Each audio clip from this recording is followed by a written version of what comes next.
We'll talk about NHL 21 for a bit, the newest addition to EA's video Such a games. See, you know what? disappointment. What always disappoints me about EA is all of their covers are kind of the same. Like all of them have that weird white sort of background for like FIFA or whatever.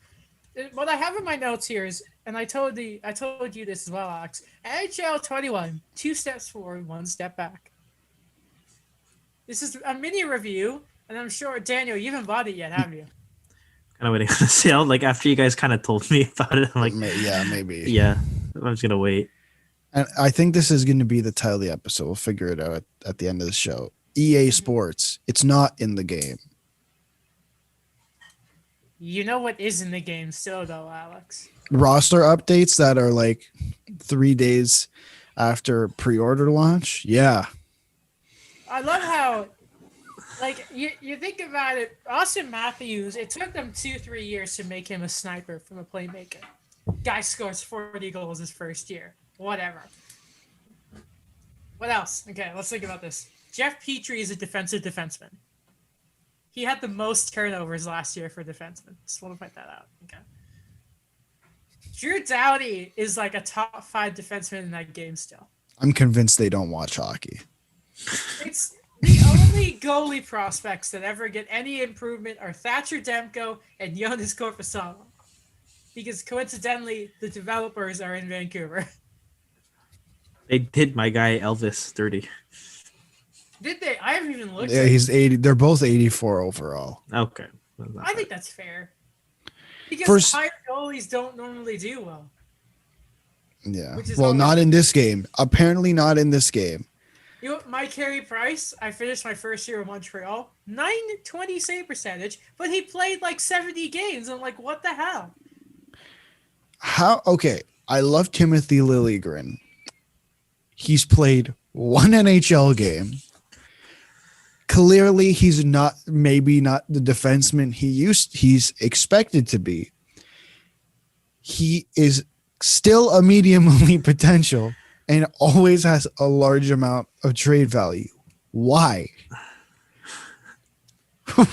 I'm convinced they don't do anything. Like, that's just the start of it. That's just the start of it. The game, okay, so maybe I don't really understand how you say, okay, here's the pre-order 3 days before everyone else.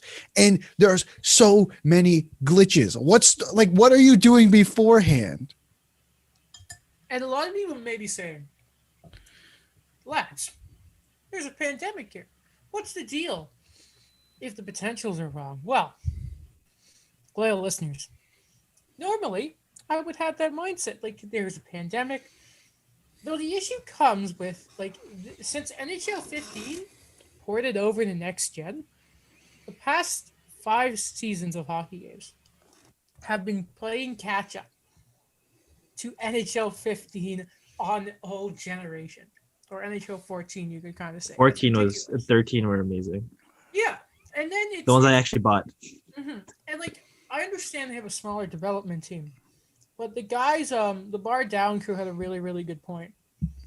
The issue becomes is when you charge $79.99 for a game, and it's like, I was thinking about it. Why do I buy this game every year when it really is like starting your franchise mode in year 2? That's what it's like. Seriously, just going forward a year, starting sooner, and you're like, oh, hopefully they can update the rosters. They don't. Like, come on. How hard is it to kind of tell what type of defenseman this guy plays as? Like, you're telling me you could never just, like, paid an intern, like, gotten an intern or something to be like, yo, you, figure out what kind of player Drew Doughty is. It's not hard. I don't know. You know, it's pretty surprising for me to hear this because Come on. I have a lot of friends who have been so loyal to 2K, and then they felt the same way the past few years that it's just a money grab now. And then you're the two guys that have been my most consistent in my life that I've always bought NHL. And then you're kind of saying the same thing now too. But you know what the thing is, though, is I think Adam's right in saying 2 steps forward, 1 step back. Like, I think they made some pretty nice additions to the game. Adam, I don't know if you've got to kind of play around with the trade deadline mini game. Like, I think it's enjoyable. I think it could, I guess, be a little bit better. There's a glitch in it where every time a trade happens, you get put back to the beginning of the list, Oh, which is really annoying. the menus are still lagging. Yeah, like, I don't know if that's a patch thing or if it's just like this the entire year. I'm gonna get I'm already used to it, but I shouldn't be. They added the kind of story-ish mode, not really, but story-ish mode to be a pro, which is really cool, right? Like, you can buy stuff like a car or whatever. There's more interactives between like you and other players and coaches and media members, which is cool. But number one, it gets a little repetitive, and obviously, like, I don't think it's going to be perfect. I think even in NBA, you might have that same issue as well. But if you're garbage, and let's say you go right to the NHL, right? Like, I did it. I tried it myself. I'm a left winger, 68 overall. I didn't do the draft. I didn't do CHL or Europe. I went right to the league. I picked the Leafs. I simmed through preseason just to see what would happen because I didn't see any AHL options. I'm a healthy scratch, like 18 years old, 68 overall. I'm a healthy scratch. They completely got rid of being sent down, and you can't play a full season in the CHL, which they used to have. And I used to do it literally I'd start in the CHL and I'd play the full season. Mm-hmm. So it's like, okay, great. You added these great things, but you also removed things that were like integral to a pro's career. Like, how many guys get drafted and then get sent back to the AHL? I finished the full year and I did the playoffs too. I play on a low difficulty because I want to dominate and want to win, right? Yeah. And these are like the challenges you get in game. All right, we need a goal, Adam. Let's go. And it's either put on pressure so you can play well or score. Is it. That's the only thing you're ever going to get. It is disastrous.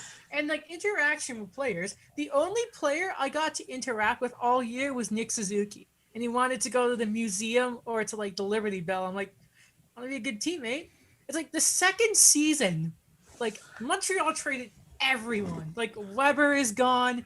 Like the only guys who are still around is Domi, who they gave $14 million to because he was not accurate. That's not accurate. Like like seriously, everyone, Kotkaniemi, Deneau, Gallagher, everyone was gone. I was like, what the hell just happened? And it's like in GM mode. There's a glitch sometimes when you're trying to edit lines because you have to do it a lot because of injuries, right? Like I lost half my defensive core, and like it was a glitch where like it made me have to do like perfect like best lines, and even when you do it, it still glitches and you have to restart the mode. And contracts are still not fixed for Be a Pro. 2 teams offered me. By the way, it's only a 1-year deal instead of the 3 ELC, right? 2 teams gave me a deal: the Canadians and the Oilers, because we had just beaten the Oilers in the final, so that was really, really funny. 80s throwback. You add these nice things, like the presentation is amazing, right? And I don't want to spoil this for you. Or do you mind if I spoil what happens when you win the Stanley Cup? Go ahead. Like normally the captain goes up. Your Be a Pro finally gets to go up and lift the cup, even if you're not the captain. Sorry, I just smacked that. And it's like, this is wicked. Even though I gave the cup to Adam McQuaid before Carey Price. It's like, what the hell is happening here? And man, it's just it's terrible. It's just it hurts. It really does hurt. Because you want to like it. They've made all these changes, but there's still just so many glaring holes. And it feels like these features should have been implemented 3-4 years ago. And we should be building and building and building. Yeah. But it's just, I'm actually at the point where next year I'm not going to buy it till it goes on sale for Black Friday or something. I'm really at that point now. All right. So what price point would you guys give this game? For example, if you are recommending it to a friend, maybe a friend on this show right now that doesn't buy games brand new or, at the launch price, what is your price point that he should wait? Here's the thing is like the gameplay itself isn't isn't that bad. Like I mean, I don't know who the hell's pulling off lacrosse style goals because it's like freaking impossible to just do in gameplay motion. But I can barely do a toe drag. yeah, but like I think they added the whole thing about the boards, which I thought was really important because I used to do it all the time in 20, and it always sucked, but this time it actually works quite well. Um, it's just the external modes like be a pro, there's issues, GM mode, there's issues. I haven't played a whole lot of Hut yet because I played one game and I got murdered. I'm like, I'm done with this. So I'll go back to it eventually once like things kind of even themselves out. Um, but I don't even know what price point I'd put it at. Okay, can I give you my own playing profile first, and then you can Okay. identify. So I don't play online too much unless it's with friends. Yeah. Fair. I like GM mode a lot. Mhm. I'm actually someone that likes playing it with someone beside me, playing like one on one. So I guess more of a throwback NHL type of player, and I like be a pro. So if you factor those in, what is my price point?